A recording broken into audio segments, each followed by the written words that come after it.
topic is problem of English speaking. Nowadays, English speaking plays an important role in the society. English speaking is used in the market, parties, and in facing of interview also. When I realized the importance of English speaking, an idea came in my mind that the problem of English speaking should be solved in every school. जब मैंने English speaking की, English की ज़रूरत को महसूस किया, तो मेरे दिमाग में एक ख्याल आया कि हर स्कूल में इस समस्या का समाधान होना चाहिए। इसके बाद हमारे दिमाग में पहला सवाल ये उठा कि इसकी शुरुआत कहाँ से की जाए।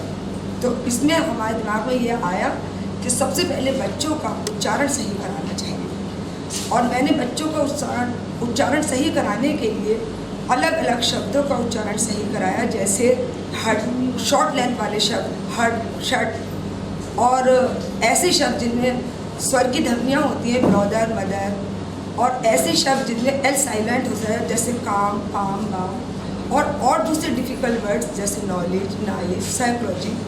जब हमने बच्चों का उच्चारण सही कराया तो हमने दूसरा स्टेप ये अपनाया कि हमें रेपिटेशन प्रोसेस के ज़रिए इंग्लिश को आसान और रुचिकर बनाना चाहिए। जब हम किसी चीज़ को बार बार दोहराते हैं तो वो उसकी आकृति हमारे दिमाग पर बन जाती है और वो हमारी आदत बन जाती है। इसके लिए मैं रोज़ बच्चों को 10 या 5 सेंटेंस हिंदी और अंग्रेज़ी दोनों में याद कराती थी, और बाद में मैं इंग्लिश में बोलती थी उन सेंटेंस को और बच्चे उसको इंग्लिश में ट्रांसलेट करते थे। 10-15 दिन इस प्रोसेस को करने के बाद हमने बड़े बड़े सेंटेंसेस भी इसी मेथड से याद कराए और बच्चों से कहा कि इसे ज़्यादा से ज़्यादा अपनी रोज़ाना की बातचीत में इस्तेमाल करें।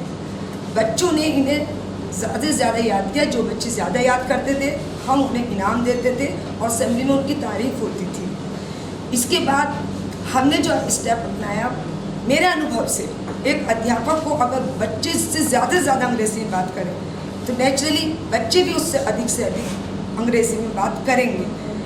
और इस अगला स्टेप जो था हमारा वो था अंग्रेज़ी को रुचिकर और आसान बनाना। तो हमने कॉमिक्स, कार्टून पिक्चर्स और ड्रामा के डिफरेंट टाइप ड्रामास के रोल प्ले कराए बच्चों से। जब उनके करैक्टर के रोल प्ले करते थे तो उन्हें बहुत मज़ा आता था और इसलिए वो उनके डायलॉग आसानी से अंग्रेज़ी में याद कर लेते थे।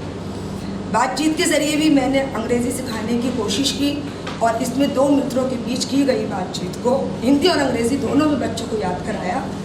बच्चों को ये मेथड भी बहुत रुचिकर लगा और उन्होंने बहुत आसानी से आपस में अंग्रेज़ी में बातचीत की। ये हमने सामूहिक वार्तालाप में भी ये मेथड अपनाया कि किसी बच्चे को डॉक्टर बनाया, किसी को पेशेंट्स, किसी को उसका हस्बैंड बनाया और बातचीत की। इससे ये फ़ायदा हुआ कि बच्चों का शब्दकोश बढ़ा, उनका आत्मविश्वास बढ़ा।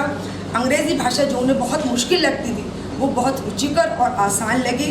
बच्चों का बौद्धिक विकास और आत्म अभिव्यक्ति का विकास हुआ।